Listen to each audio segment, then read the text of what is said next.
Anyone wants to take the other problems? Move zeros and I guess Vinay is not there today. He mentioned that he might cover his problem tomorrow. So maybe we might have any other problem.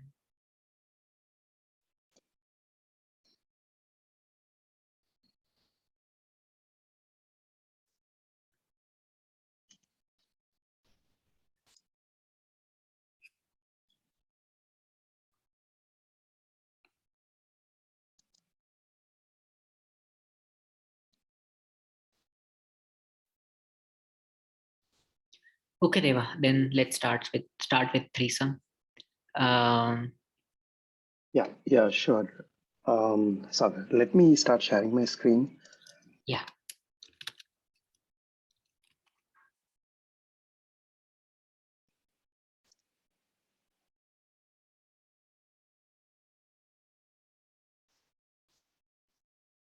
Yeah.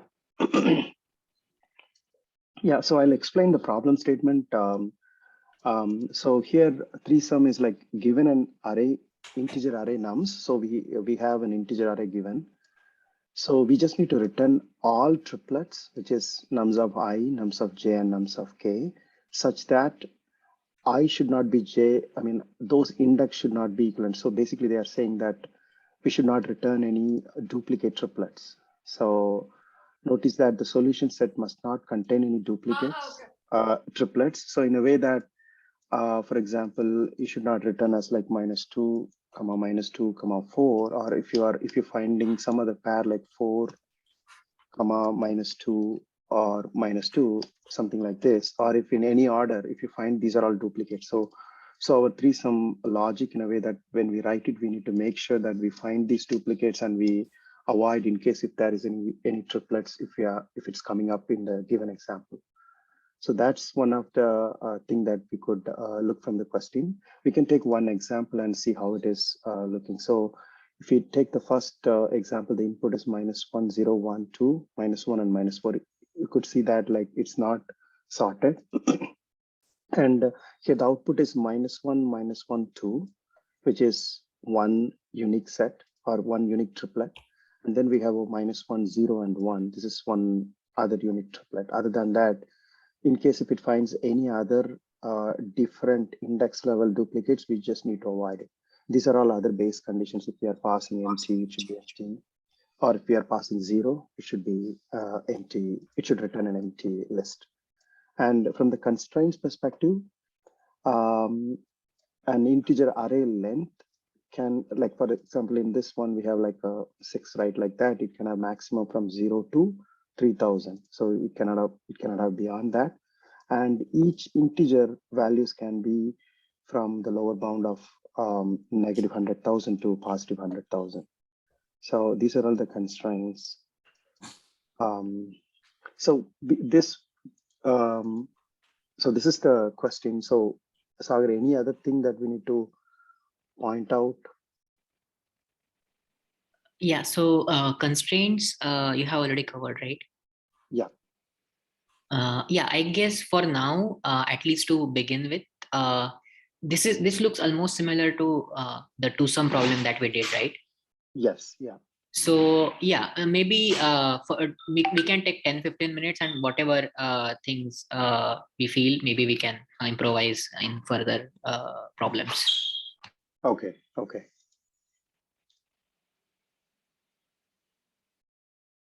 So let's take 10-12 minutes to solve the problem.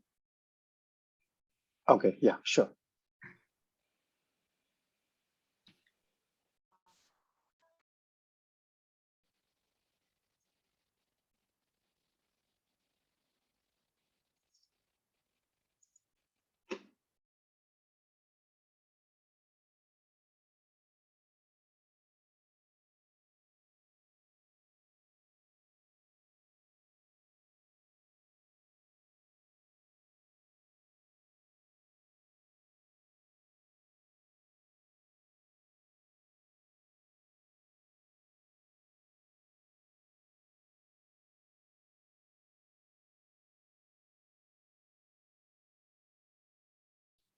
Also, Deva, let's do one thing. once we solve any problem, we can try to post the solution in the group so that others should be able to see the solution as well if they are working on their own. At least if someone might get stuck, the solutions usually help. So Okay. from now on, whichever problem we are discussing, we can post the solution in the group so that at least anyone can have a look anytime. Yeah, sure, sir.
So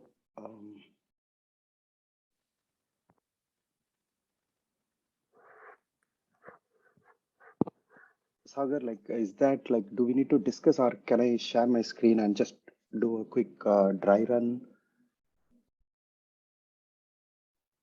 Yeah, so maybe you can share the screen without maybe code if possible, Okay. and Yeah. maybe we can do brainstorming if anyone has any ideas or something like Okay. that. We can maybe try to Yeah. any approaches that those who have not solved it previously can suggest, like what are the directions that we are looking into.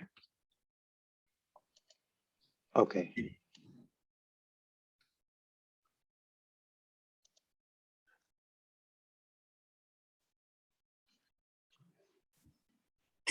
Yeah. Yeah. Anyone wants to pitch in any thoughts? Like, there are multiple ways we can handle this threesome problem. Or if anyone knows any techniques or anything that wanted to add in.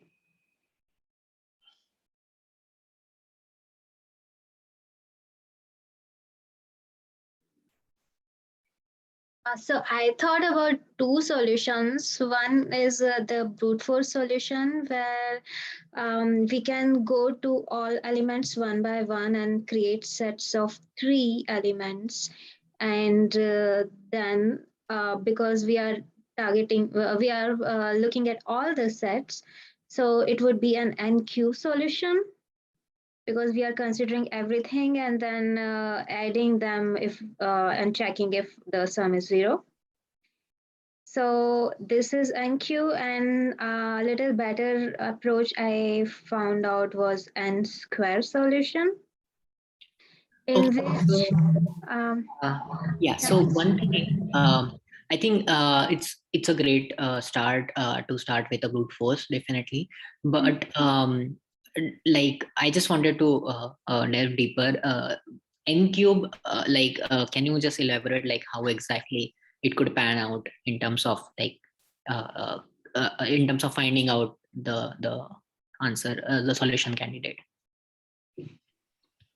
Okay, yeah, sure. So, just example, for example, consider the array in input. So, if we are starting from 0th position, and then we can create three loops in which we have I, j, and k. So, I will be 0, j will be I plus 1, and k will be j plus 1. And then every time we will increment the element in inner loop, and we will check all the elements, creating the sets one by one, taking three elements at a time. And then we will take the sum and check if the sum is zero. So this is how we can get the sets which we require. So because of the three loops, it will create an n cube solution. Okay, yeah. So Um, basically, what I just wanted to add in how that will solve the duplicate issue. Do we need to then sort first and remove the duplicates and then go for the brute force approach, or can we do the same brute force having the duplicates in place? So let's say we sort it first and then do a three nested loops and then do a brute force approach. Will that solve that duplicate problem or duplicate triplets problem? So for solving the duplicate problems, we can check, for example, we are considering I as an index. So while going to I plus 1, we will check if I is equal to I plus 1 or not. If it is equal, then we will skip one iteration. Okay, okay.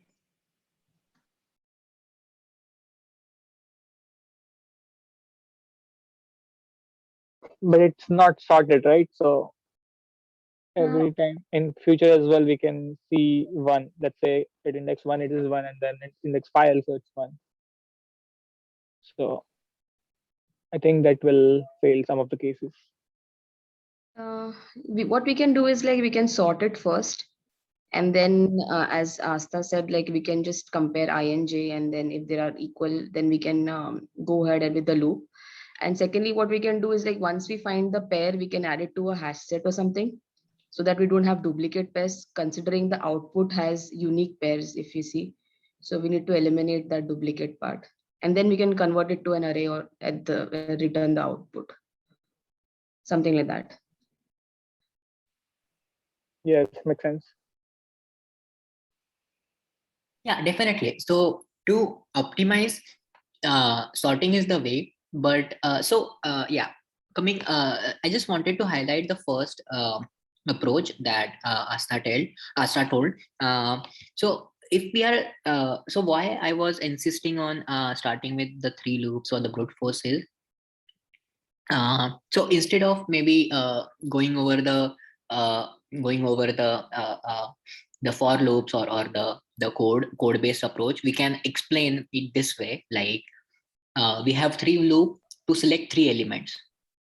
That means, let's say we start our first loop from 0th element. We keep our first pointer at 0. Then we keep our second pointer at 1, and we keep our third pointer at second index. So that means three loops to represent three pointers.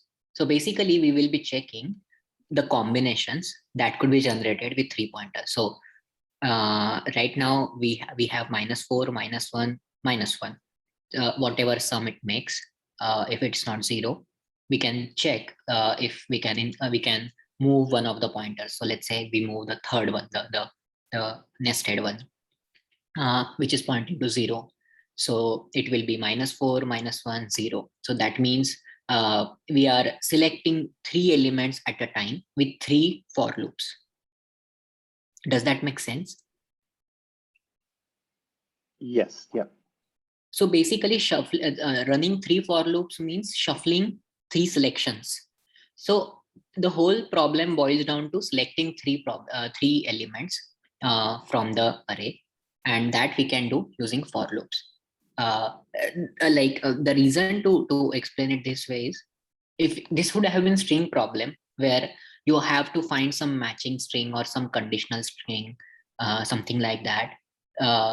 Imagining this problem in that way it actually helps because we can find the start and end, and we can find all possible string that could be generated or sort of things.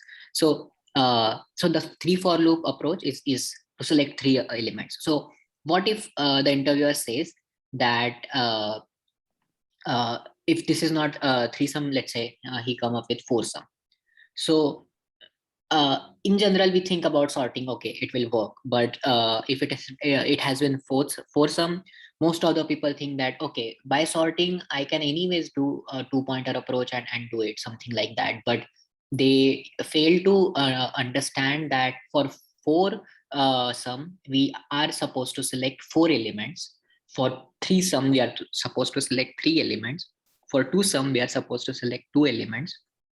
In terms of two sum, by sorting, we are trying to reduce the first two for loops into one, right? The one we saw yesterday.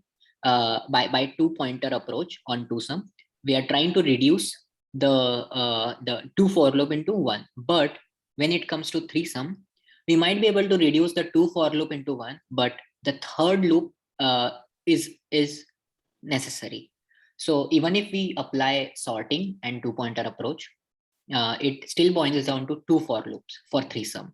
Same logic applies to the four sum. Since we are supposed to select four elements, out of that, two elements could be selected using sorting and two pointer approach. Thus, we still need two more loops. So in total, the general rule of thumb is, for three sum, two loops; for four sum, three loops. Does that make sense? I'm not sure if everyone is able to relate to it. So is that the most optimized approach, or we can find an order and solution? I think there is no way to optimize it beyond that. That's why actually I explained it this way. So we have to select three elements anyhow, right? Mm-hmm. So let's say for selecting two elements, anyhow you randomly select let's say you select one element for sure with one for loop. You selected one element. Now you are supposed to select two more. But if you see, the target we are given is 0. So for selecting two element, we can say that 0 minus the currently selected element becomes a target for selecting the other two, which is a two-sum problem. Mm-hmm. So for two-sum problem, the most optimized solution is O of n. Right. And in this approach, we are supposed to select one extra element always. There is no work around that part. So to select that one for loop, and then inside that we are supposed to go to pointer approach. That is another n. So n square is the most optimized according to me. But if anyone has better idea, please feel free to chime in. Same thing applies to foursome. We can select one element, and then it boils down to a threesome approach. For threesome, if the most optimized approach is n square, so we can't go beyond that. So for some problem, it should be n cube. This is one of the famous problem in pram. If you guys practice over pram, and they categorize it as hard problem just because it is sometimes it is subtle to realize this part that there is no optimization beyond n cube. So if you interview someone else in pram, they usually try to give that hint that you have to bring the candidate towards this mindset that there is no optimization, and why there is no optimization beyond n cube for some problem. Does that make sense? I'm not sure if everyone is able to relate. Please feel free to interrupt me and ask questions. The more questions we ask, the more clarity we might get.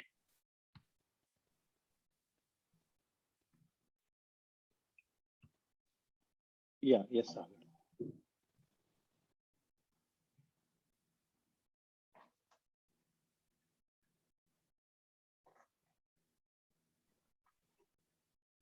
Any doubts?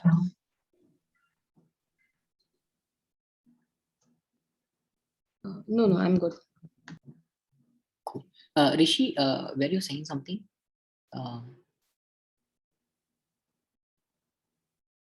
No, Sagar. So I just I'm trying to understand about the complexity. So you're talking about sorting it out, right? Even that is going to add some of the complexities to that. So isn't it there is not a possible optimized solution where we could apply the approach without sorting it, because we should be able to do it without the two-sum. In the two-sum problem, we could do it without sorting, isn't it?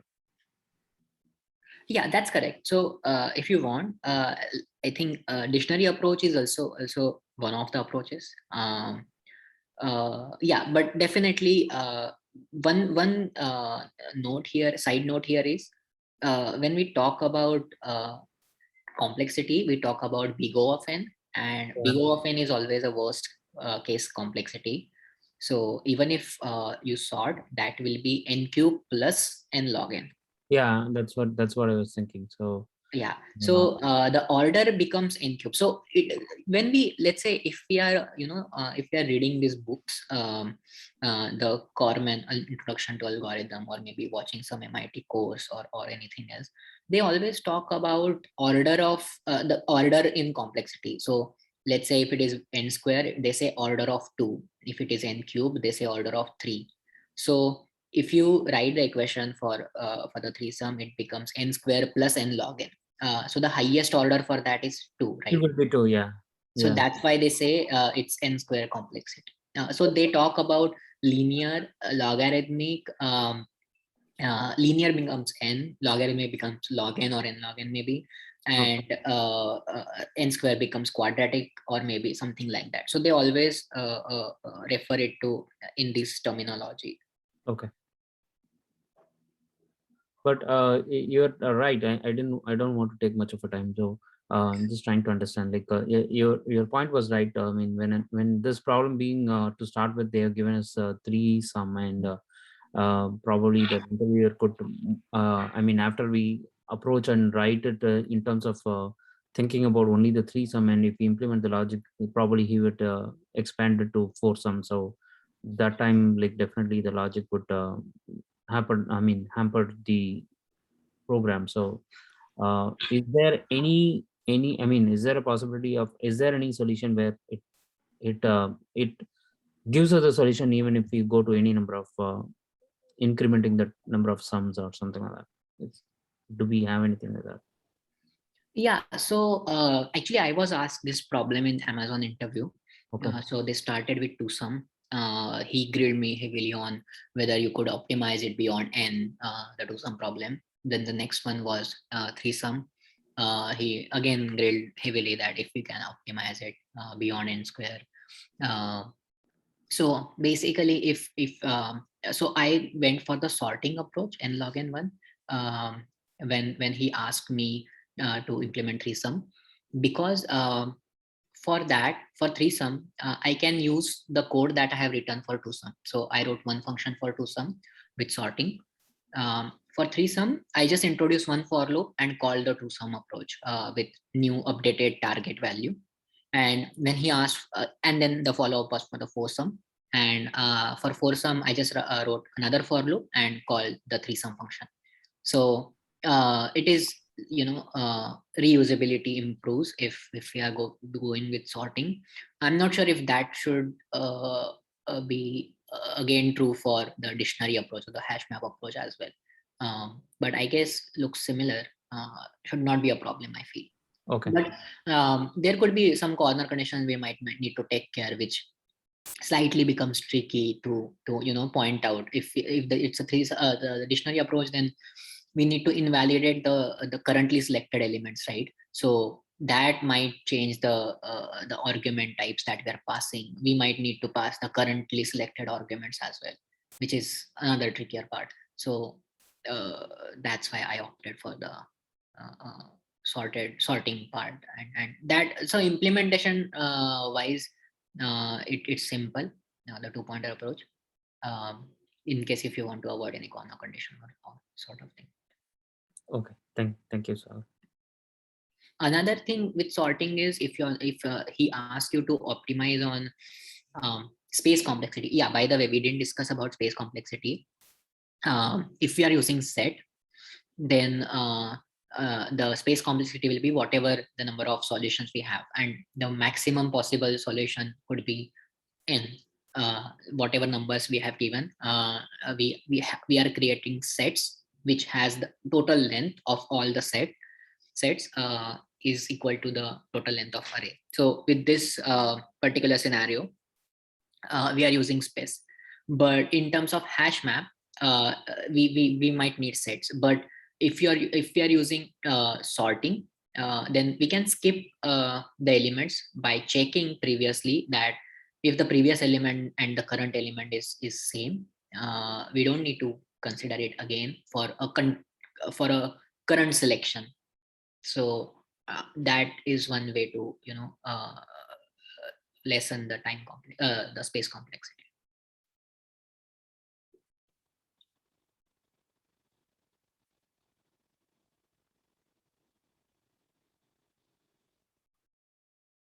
Does that make sense? Yeah, Sagar, thank you. Perfect. Yeah.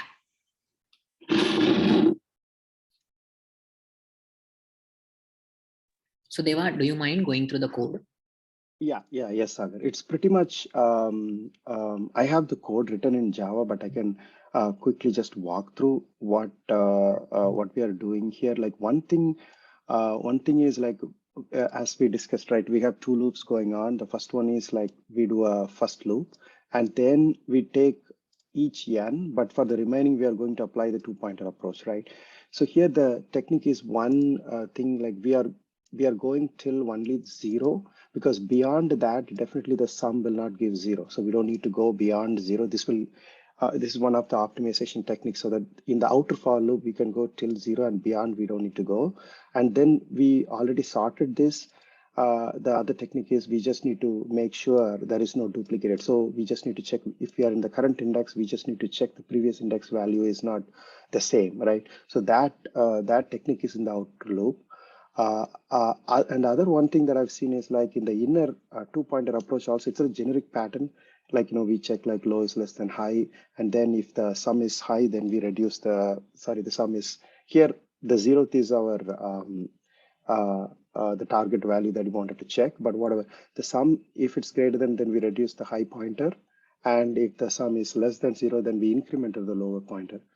So, and one more thing that I've seen is like, we just need to um, uh, do the optimization, I mean, the duplicate check in the while also. Which means, let's say we picked up -4, and for the remaining, let's say we are applying the two-pointer techniques, right? So the two-pointer here, what can happen is like, it's not just we are picking like one set of triplet and we are exiting it out. So we need to keep on looping. So we just need to increment our value so that it can keep on going a while loop, so that we just run through all the two-pointer setup done, and then we just come back to the outer loop, we move to -1, and for the remaining values we need to go for the two-pointer implementation. So here, if you see that code wise, we have like outer method. So this is just, first of all, we are just quickly sorting it and then keeping our data set like this, sorted in a way. And then the first outer loop condition, what we are doing is like, it's our regular breaking boundary condition. But here, what I'm doing is like, go till 0, because the reason is, if you go beyond 0, you definitely, any combinations, if you take, you will not get a 0th value, because you need to have like, for example, -4 for the remaining one, you need to have a combination of minus and plus value so that you can know for sure you will equate to 0. So that's the breaking condition here. And then here, one more condition, if you see that, it's just, we are calling, this is just to avoid the duplicate. If you are in the first index, definitely you don't have any previous value, right? That's the reason we're making sure if it is in the 0th index, you go ahead and call the two-pointer method. Or if your current index and the previous index are not same, then you move forward. If it is same, just skip it so that your for loop will move on to the next loop. So that is the outer function. So here, if you write it in a modular way, in case if you wanted to move to a three-pointer approach, or sorry, the three-sum or four-sum logic, it will be easy. So here, the way here we are just doing our generic pattern of two-pointer, except this little things to solve our especially this unique case. But the template is like, we go with the while loop. We first create two pointers. The first one is like, we put the lower pointer and the higher pointer. Lower pointer would be like, usually our generic template starts with 0 and then the 0th index and the end index. But here we are starting with the outer for loop. So our first lower point would be I+1. That's the reason you see that low index is I+1, and then you go to your end index. And then this is your breaking condition. So you always make sure your lower index is always less than high. If it goes more than or equivalent to high, your condition should break. So that is your breaking condition. So you go into while loop. And then now here, what we are doing is like, we just need to pass our I also here so that we know what index that we are in. And then for the remaining, we are applying the two-sum operation. So here, I'm kind of taking the sum in an integer, then sum up all those, which is num of I, then low and the high, and then you find the value. And then this is our generic pattern. If your sum is greater than 0, you reduce the higher pointer. And if it is less than 0, you increment your lower pointer. And then this is else case, which means if both of them are same, which means if your sum is equivalent to 0, it will come here. So idea is like we put that into our output, which is our output list. And then we are adding, this is just a straightforward, but now usually if it's a regular two-pointer, what we would do, we would just return it and we would go out, but we just still need to loop in, because there is a chance that other entries are possible there. So we are just incrementing our pointers, which is if it's low, just move up. If it's high, move down. So after that, we just need to make sure that we don't have any duplicates in your inner loop. So outer loop, we already have a duplicate check here it is going on, but in your inner loop, which is the to sum check that you are doing in your while, you just need to make sure there is no duplicates going on. So for that, this is our regular breaking condition, which is low less than high. So here is what we are going to check. So in the inner loop, we are taking the low and then the previous low. If both of them are same, then we are incrementing the low just to avoid the duplicates. That's the only check going on here. And then it just follows the same implementation. So here we already discussed like O of n square because we are doing n number of two-pointer approach. So already two-pointer approach time complexity is O of n. Since we are doing n times, so it's kind of n into n O of n square. And here the sorting is involved. So it's the space complexity would be like O of n log n to O of n. Either, I mean, I think it would be O of n, but I'm not sure how, or I couldn't understand clearly whether it is O of n log n or O of n on the space complexity side. Is that clear or any other question?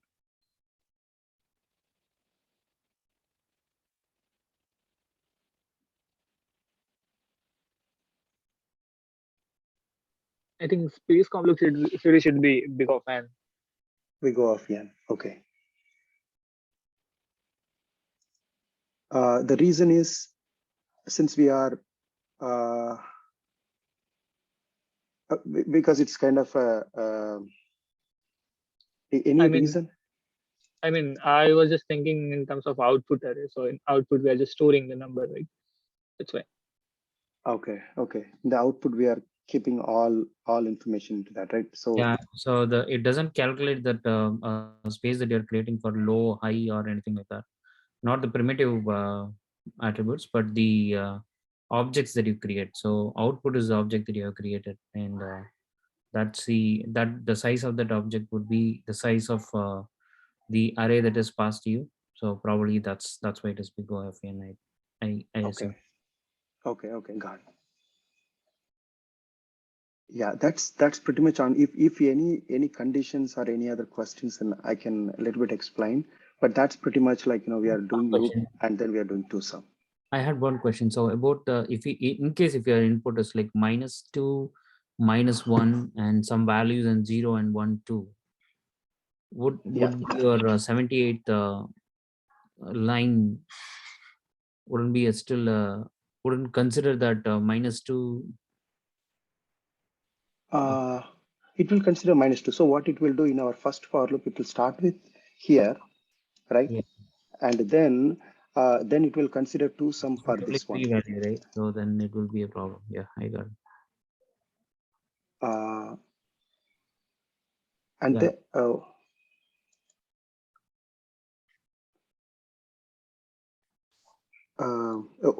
can you come again? Like, is it still any issues in that or? No, I actually I got that now. Yeah, thank you. Okay.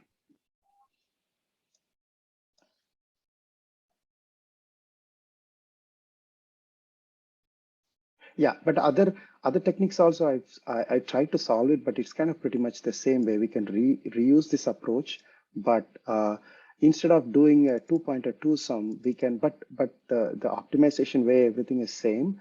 But what we can do the same, the hash set and other things that we can take the complement and try to see if that complement is available or not, and then we need to do a little bit optimization technique for finding the duplicates.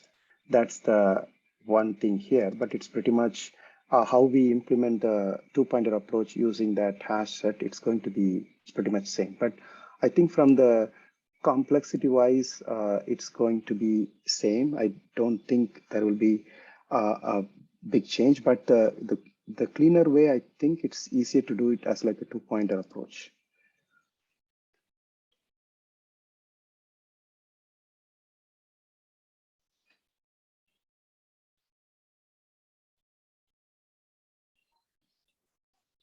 Yeah, that makes sense. Actually, code-wise, at least. Okay. Deva, do you mind posting both of the solution in the group? Oh yeah, sure, Sagar. Okay, cool. Satish, would you like to go next? Sure. Awesome. Let me share my screen.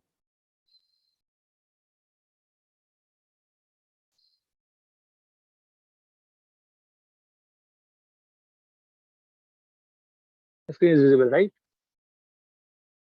Yeah. Okay. So the next problem is move zero.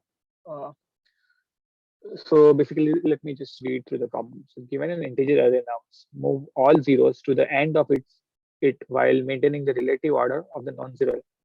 Note that you must do this in place without making a copy of the array.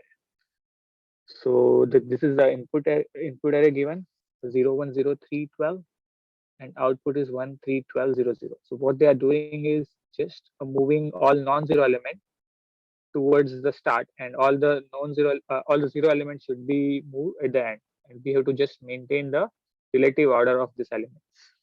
So this is the problem. I hope everyone is understood the problem. It's pretty straightforward.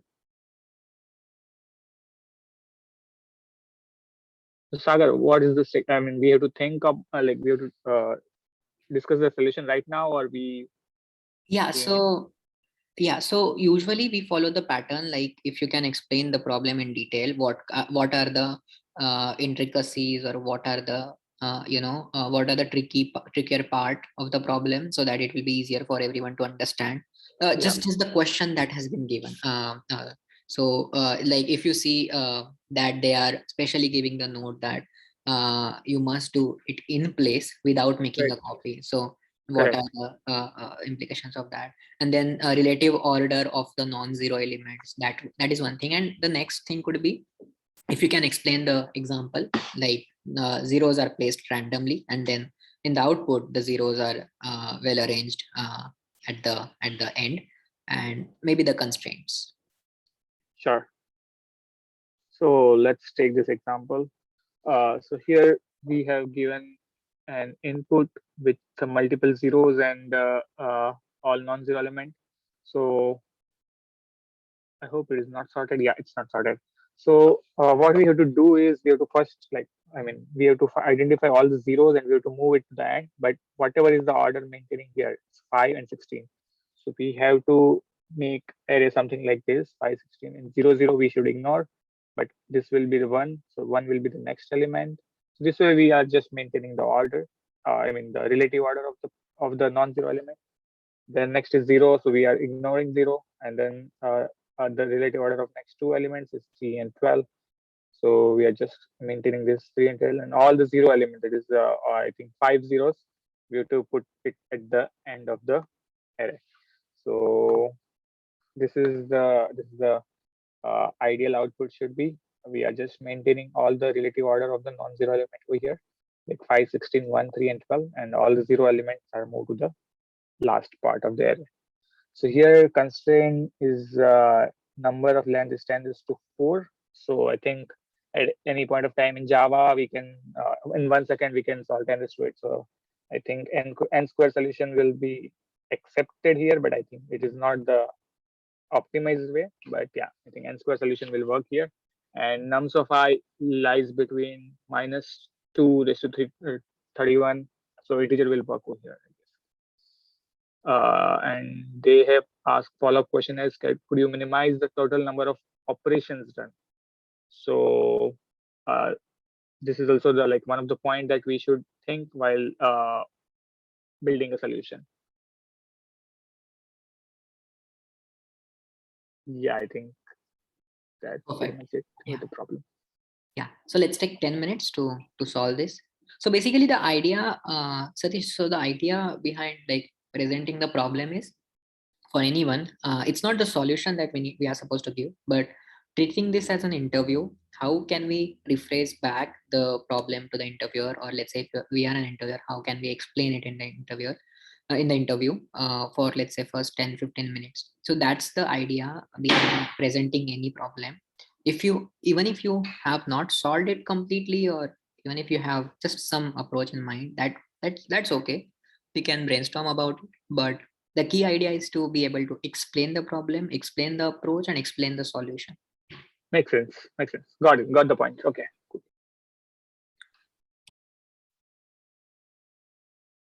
Again, that's a suggestion that I'm giving, but yeah, treat is you can drive it as per you want. Definitely, if you have any other ideas, definitely go for that. This is just a suggestion, maybe that should help us to come in the interview mode. Yes, yes. Yeah, yes, sir. So let's think for like 10 minutes and we can come back on 11:25. That will work, Sagar? Yeah, that works. Cool.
Can we start discussion? Yeah, sure. Okay, so let me share my screen.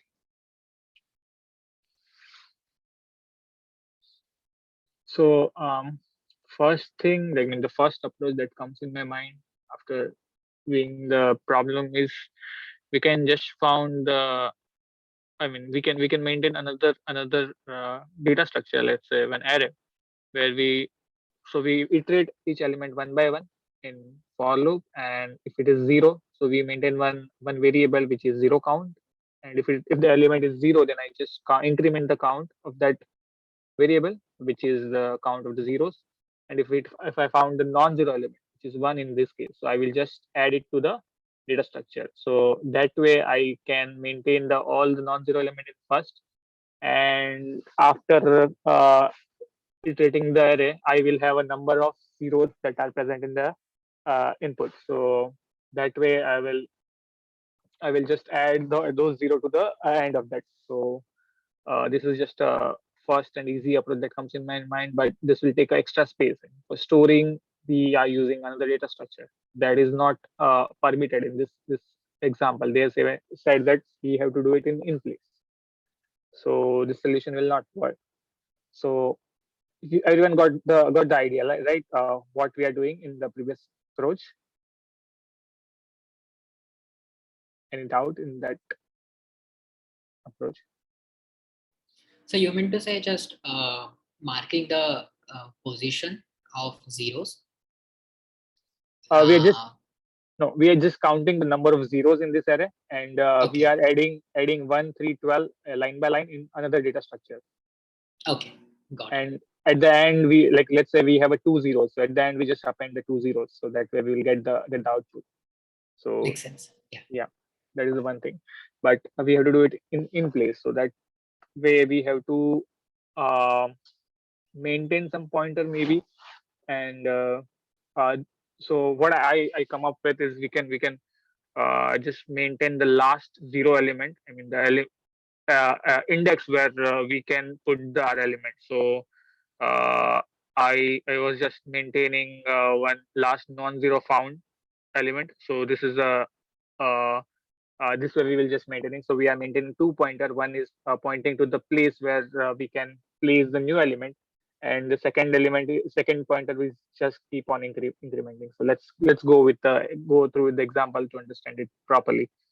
So initially, my both the pointer will be at zero in this position, and then we uh, we just found we have to iterate till we found the next non-zero element. So this is zero, so we are keep moving. This is again zero, we keep moving. This is one, which is non-zero. So this is the element where we want to do some kind of operation, and we have also, this is the first pointer, which is the place where we want to put the non-zero element. This pointer is the place where I found the new non-zero. So in this case, I will just override this element by the non-zero element. So my output will be one. So I'm just putting this one to the this index. So it will be 1 0 1 0 3 12, and I will increment the this uh, pointer, which is a place where I want to override the thing. So I incremented that pointer over here, and then I keep moving, and I will keep finding a non-zero element. So next time I will find zero, so I will go to the next element. Then I found the non-zero element, 3. So I will just uh, override this element. This is previously found non-zero element. So and this will be 3 over here. So if you can see, it's 1 3, and the next element will there, and then next we have to increment this pointer. So our next pointer will be over here 1. So this is our pointer. Right now this is the place where I have to override my next element. So I keep moving, and then I found the 12. So this is non-zero element, so I have to override this over here. So it will be 1 3 12, and then 0 3 12, and this is a place I found. So once I will end at the element. I mean, my for loop is end. Then I found that this is the we maintain the relative order of the element, and that other after this everything should be 0. So I will just override next all the element after that to 0. So that way we will get the actual output. So this is a kind of a two-pointer approach. Like we are just maintaining the index where we want to override the non-zero element, and we keep iterating the one pointer till the end. So I hope like you understood the approach, or any doubt?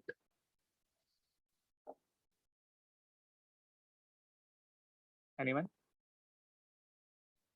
Yeah, I think this is a bit trickier solution. So please feel free to ask doubt, or even if you have not understood, or that's completely natural. I feel it's slightly a subtle intuition here. Yeah. So please interrupt, or please ask the doubts, whatever you have. Yeah, I have a quick question. So Mm-hmm. maybe in 17th line, right, you explained, Mm-hmm. so we have a two-pointer technique, so that is going on. And Mm-hmm. let's say how you are finding it out, okay, we reached 12 and then you are filling up remaining with 0. So yeah, What is the we have a condition? we have a Satish? 2 point. Sorry. Sorry, yeah, go ahead. Yeah. So we have a 2 pointer, right? So Yeah. this is just a place. I mean, once are all the element. I mean, this is for loop. We can maintain some for loop, and when Yeah. this element we reach at the end of the for loop, that is the point we identify. Okay, or we have checked all the elements. Now it's time to put zeros. So Oh, that way I'm doing. So like let me just show the So code. one way, Satish, yeah, I think, yeah, one way to solve like answer Deva's doubt is so let's say, so in basically, if you see, Deva, we are maintaining two pointers here to mark, or let's say to point. One pointer will be pointing non-zero element, and another pointer will be trying to find out zero elements. So if you see, the zero element, whatever pointer which is tracking the element which is zero, will have to go over all the complete array till end, start to end. So let's say we call that as a left pointer.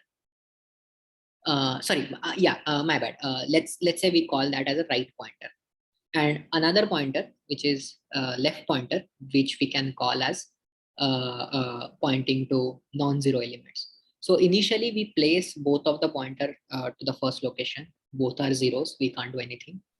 Then whenever we get then we will increment that pointer, uh, the right pointer, and we will keep running it until we find first non-zero element.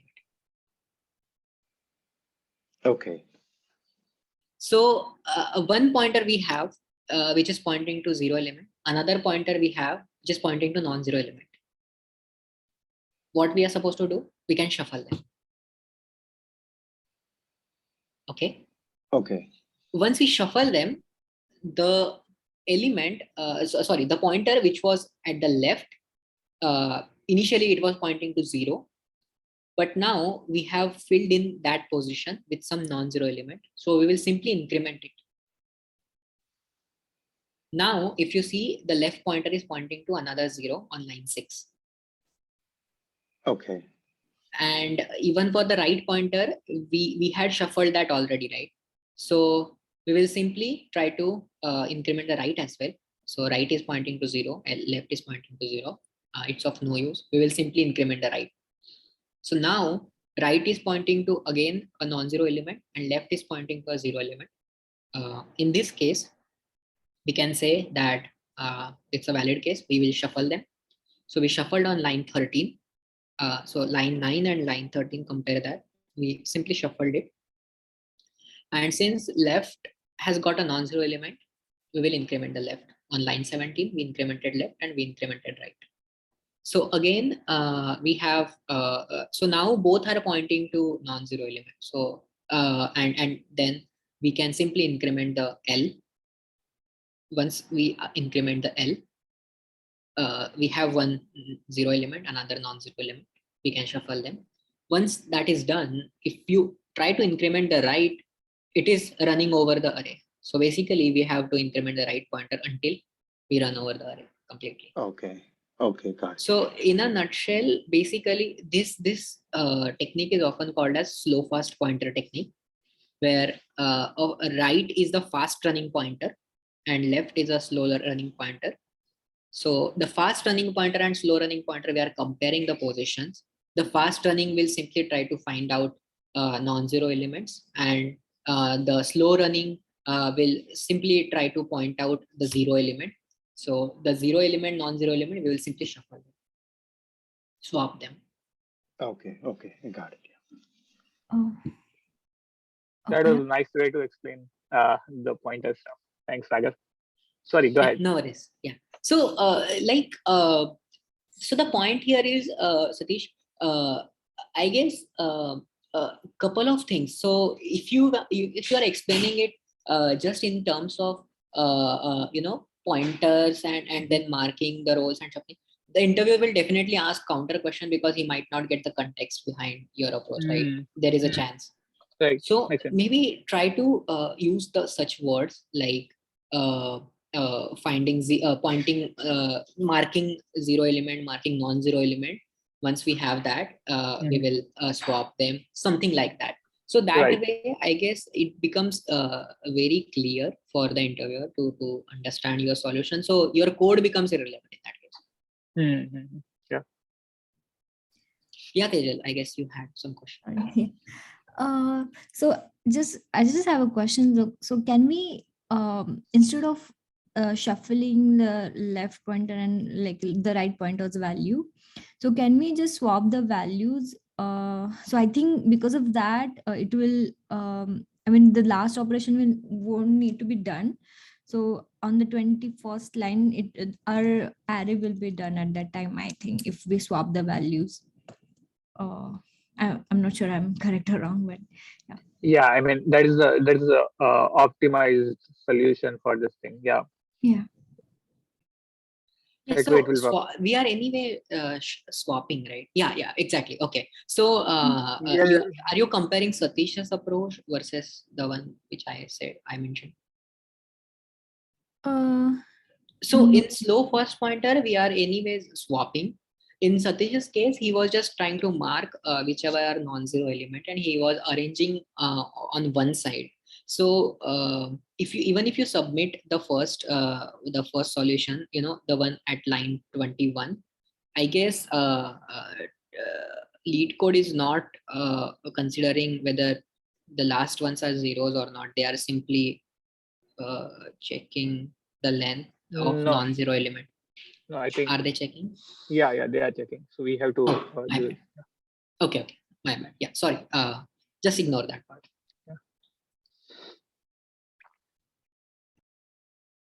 So yeah, let's walk through the code. So let me just move to the most optimized one, that is the swapping thing that just mentioned by Tijal.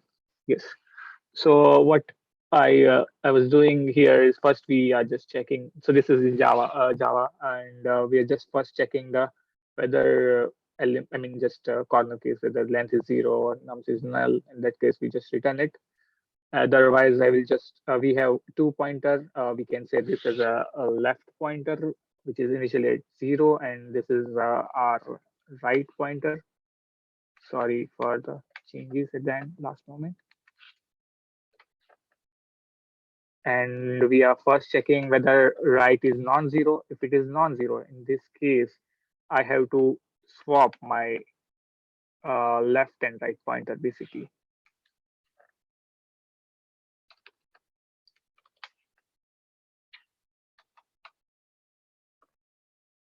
So if you have a non-zero value at the right position, Yeah. you end up swapping it, right? In which which you don't have to. I mean, you're supposed to swap only when you have zero in the right element and you get something, because you end up So already, say for an example, your input is like 111, 000. 1 1 1, 0, 0. Yeah. So your for loop would So we have started from 0, right? And current is also 0. So if it is non-zero, yeah. we're just swapping it. I mean, with time, and we're also incrementing the current element. So now my current will point to this element, and the right is also pointing. I mean, the So yeah. your current is at this point of time is 0. Yeah. No. No. We are No. whenever we're swapping, we are also incrementing the current. If you Your can see. 1 and 1, the position at the 0 and the position at the 1 will be get swapped.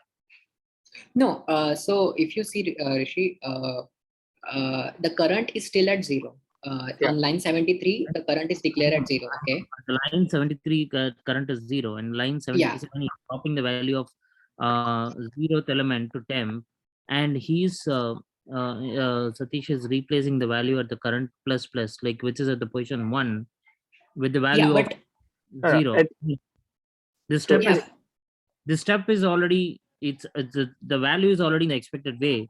By executing these 3 lines of code, you're duplicating some of the effort. That's true, but let's say if we having this kind of input. I know, I agree, but you could reduce it by adding some more conditions saying that.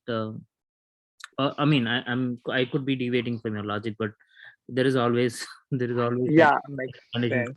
sense. Sorry, yeah. But it will be quite, I mean, difficult, because we have to check whether this, I mean, this condition is true only if initially we have non-zero element. But if we have non-zero element over here, and that point of time, this will, I mean, not I work. agree. So That's the right logic for such a case. Yeah. For this use case, it could be a redundant step. But So, yeah, we can maintain some Boolean point. Sorry, go ahead, Sagar.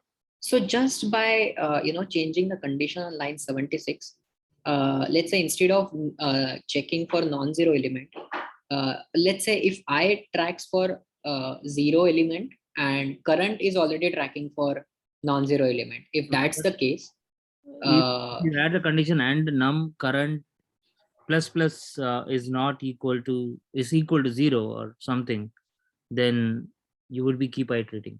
You might be skipping that step. so you meant to say if we put check on 0, so whenever 0 comes, we are swapping it with the non-zero one. Yeah. At the line 6, if you add a condition saying that if num of current is equal to 0, then you go inside it. Otherwise, keep incrementing current plus. Yeah, but Satish is doing the same thing for I, right?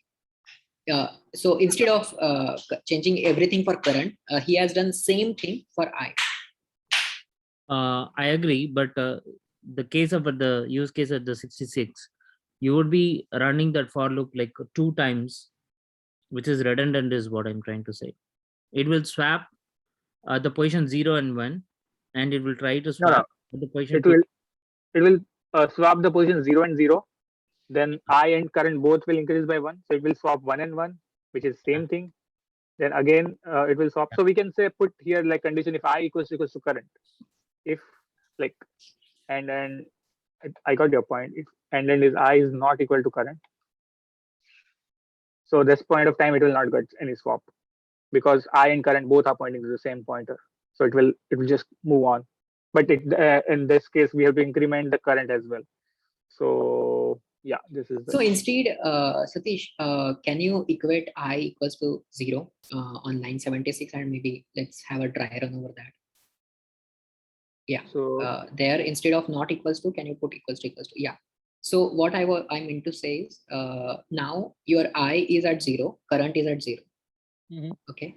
You swap it for the first time. That's just a one swap. Now your I is incremented and current is still at 1. 0.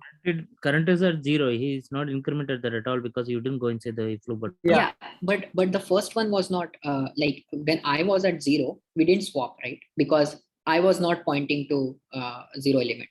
Yeah, so it is so 1. current is still at 0. I becomes 1. Yes. Again, the if condition is false, so it will simply go to next one. Then again it won't enter. Then it goes to next 0. Yep. So now it goes to 0. Now it will swap and it will also increment the current. But this is not the logic, right? We want 1 to be there, but 0 to be swapped. 0 should be at last. If you do swapping here, so Okay, 0 my and bad, my bad. yeah. Yeah. So basically, So it will yeah, simply, yeah. So I got his point. So we can do something like this. If let's say if I equals to current. Oh, that's fine, Sadish. I mean, we can debug it later, but because Yeah. it returns some working solution, and if we are going to add up one uncondition to that, it's going to probably hamper some other use case as well. So Yeah, I think this will work. I mean, we are just doing if else condition. If it is I equals to current, we're just incrementing the I.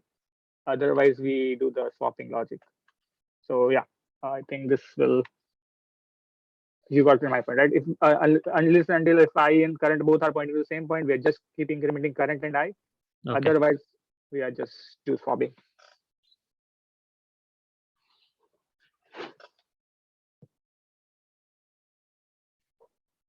yeah, this makes sense actually. Yeah. Yeah.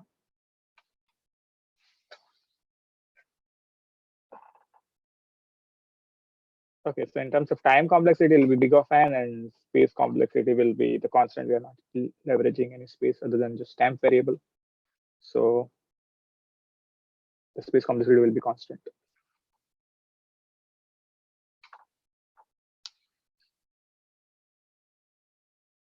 Anyone has any doubt? I think yeah, good. Can you just explain me that if alone that you added, right? I equal to cursor. What Okay. is the kind of? Yeah. So what we are doing is we having two pointer. One is I and one is current, right? We both are pointing initially at the same position. But when we incrementing I mean, in both, so first we will check whether it's non-zero. Yeah, it is non-zero. So in this case, we are checking the I and current both pointing to the same point. Yes, both the pointing to the same point. So we just incrementing the current. And in after this, I will also increment in because of the for loop. So this will also increment. And then both are pointing to the same point again. So Then we are checking it again. I'm assuming that in your condition, okay, it's not equal to 0, is there? Okay. Yeah. So it will keep moving. I equals to current I and this thing. And when okay, so now I is still non-zero, so it will keep moving. Okay, so now I equals to 0. So in this case, only I will increment, and the current will be point to the same point. So now this condition will fail. That at this point of time I is 9. Index of a value of I is 9. So it will check if I equals to current. It is not. In this case, it will just swap everything, and that way we just increase this, and we came to this point. So this will became 0, and this will became 9. Again, this is not same, and this is non-zero, so we have to swap it. So this will be 9 0, and this will be 9. So this way we will get. But we in the else part, when we swapping, we said cur plus plus. So so first it was at the first 0th, but like that when like at the time 0 was there, so it was there. But when swapping, it will swap the second 0, right? Like now. No, it will swap and then it will increment. It will convert number of 0, then it will increment. Okay. Post increment. So first we use the value and then we increment. Okay, got it now. Thank you.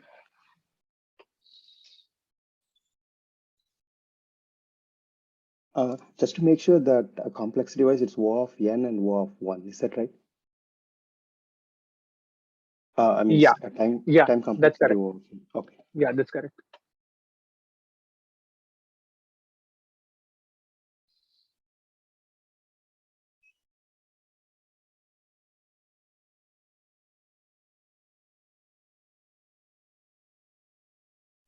I think we can move on to the next problem.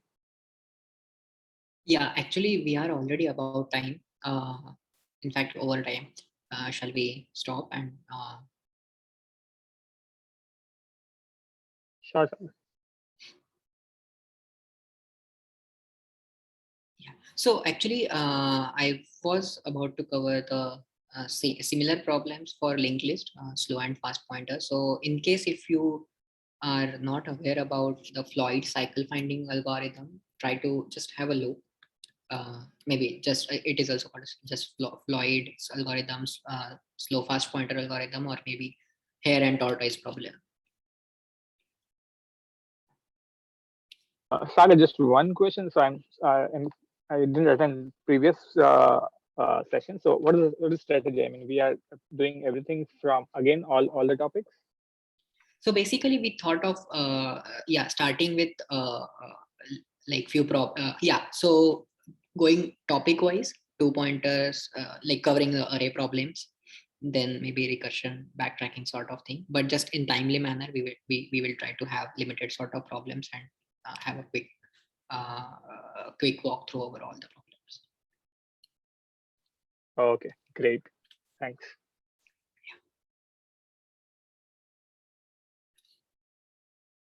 And especially this time, maybe we can focus more on explaining the problem and in the interview setup rather than just randomly going over the solution.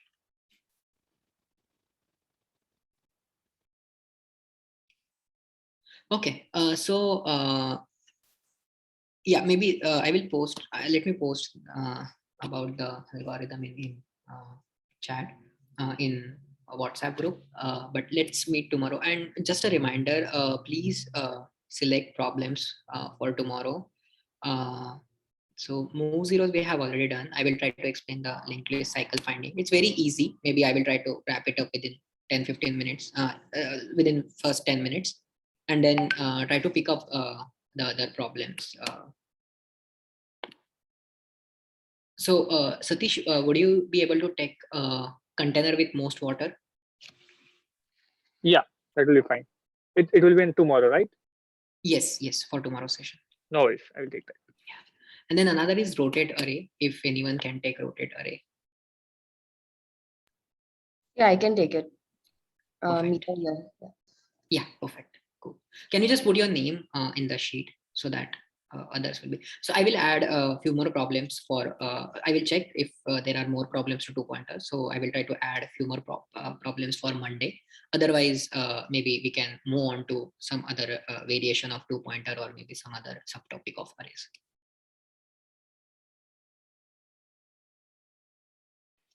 Yeah, Awesome. sure. Rishi, can you also post the solution? Rishi and Meeta, can you post the screenshot of this solution in the group so that like once we end the Zoom meeting, the code will be lost. So if you can post it in the group, it will be there for others to see. Yeah, sure. Perfect. Yeah. Cool. Yeah. So let's stop here. Thank you, everyone. Sure. Yeah. Thank you all. Deva, will you be uploading the video on YouTube? Yeah. Yes, Sagar. I just need the credential. I mean, to upload. Like, I'll check with you offline to get that info, and then I can upload it directly over there. Yeah. Let me send it to you right away. Yeah. Sure, Sagar. In which channel we are uploading? Could you please tell me?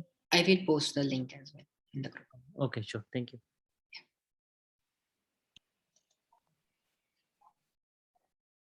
Sure. Thank you. Thank you all. Thank you.